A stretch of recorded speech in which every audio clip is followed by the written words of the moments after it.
Bekas Timbalan Perdana Menteri Ahmad Zahid Hamidi memberitahu Mahkamah Tinggi di Kuala Lumpur hari ini bahawa beliau tidak pernah mengarahkan sesiapa untuk menggunakan dana Yayasan Akal Budi bagi tujuan peribadinya. Menurut Ahmad Zahid, 69, segala perbelanjaan yayasan yang ditubuhkan pada 1997 itu ditanggung olehnya secara peribadi. Pada peringkat awal penubuhan yayasan, sebahagian besar daripada dana Yayasan Akal Budi adalah daripada sumbangan saya sendiri. Hasil dari gaji dan simpanan saya antaranya keuntungan pembelian dan penjualan saham sejak bergiat aktif di dalam dunia korporat. Hal ini adalah untuk memastikan bahawa Yayasan Akal Budi boleh melaksanakan program amal jariah saya dan boleh menyampaikan bantuan dan sumbangan kepada individu atau pihak yang memerlukan dan juga dalam pembinaan masjid, ma'ahad dan sebagainya, katanya yang merupakan seorang daripada pemegang amanah Yayasan Akal Budi sejak 1997 sehingga kini. Ahmad Zahid berkata demikian ketika membacakan pernyataan saksinya pada hari pertama prosiding membela diri bagi 47 pertuduhan membabitkan pecah amanah, rasuah dan pengubahan wang haram.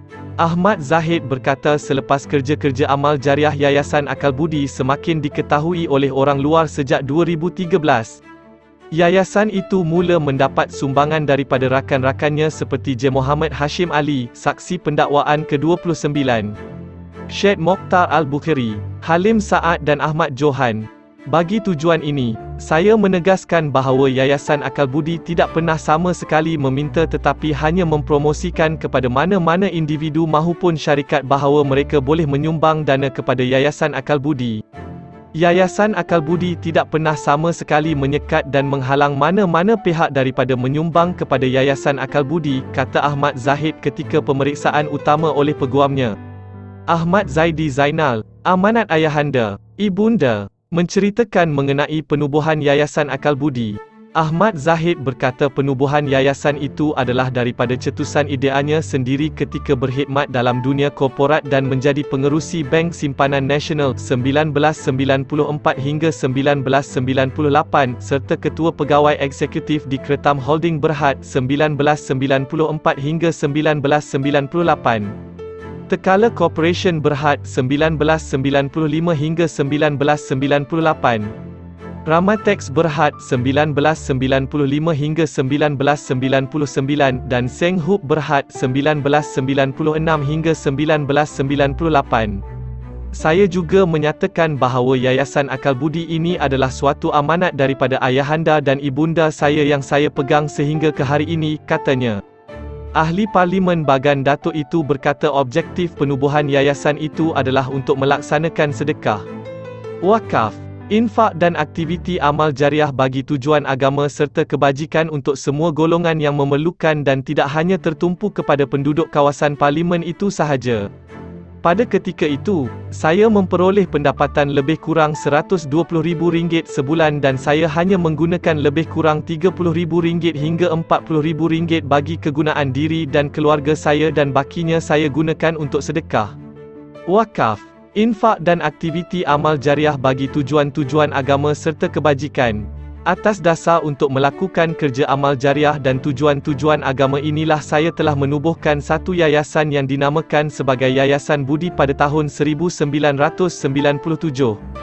Nama Yayasan Budi kemudiannya ditukar kepada Yayasan Akal Budi kerana nama Budi itu lebih kepada sumbangan amal jariah dan nama Akal Budi melibatkan pengertian yang lebih luas iaitu melibatkan kegiatan ilmiah, penyelidikan dan bidang-bidang akademik bagi tujuan intelektual, katanya. Ahmad Zahid mengesahkan bahawa sejak penubuhan Yayasan Akal Budi, kesemua pemegang amanah yayasan itu tidak pernah membantah berkenaan dana-dana yang disalurkan kepada tujuan pembinaan masjid atau ma'ahad, rumah anak yatim, surau dan sebagainya. Selain itu, Ahmad Zahid berkata pendapatannya semasa dalam kerajaan lebih kurang RM50,000 sebulan dan simpanannya ketika ini sebanyak RM2 juta lebih di dalam akaun simpanan di Bank Islam Cawangan KL Sentral.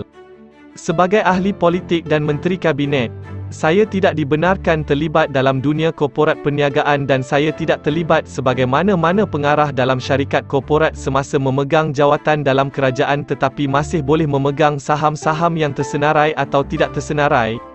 Namun, Saham-saham itu dipegang oleh nomin kompani yang saya lantik untuk memegang bagi pihak diri saya sendiri, katanya yang memegang jawatan Timbalan Perdana Menteri pada 29 Julai 2015 hingga 9 Mei 2018. Ahmad Zahid berdepan 47 pertuduhan dengan 12 daripadanya melibatkan pecah amanah, 8 pertuduhan rasuah dan 27 pertuduhan pengubahan wang haram, membabitkan berpuluh-puluh juta ringgit dana milik Yayasan Akal Budi. Pada 24 Januari lepas, Mahkamah memerintahkan Ahmad Zahid membela diri terhadap kesemua pertuduhan selepas pihak pendakwaan berjaya membuktikan kes prima facie. Perbicaraan berlangsung di hadapan Hakim Colin Lawrence Sequeira. Terima kasih kerana menonton.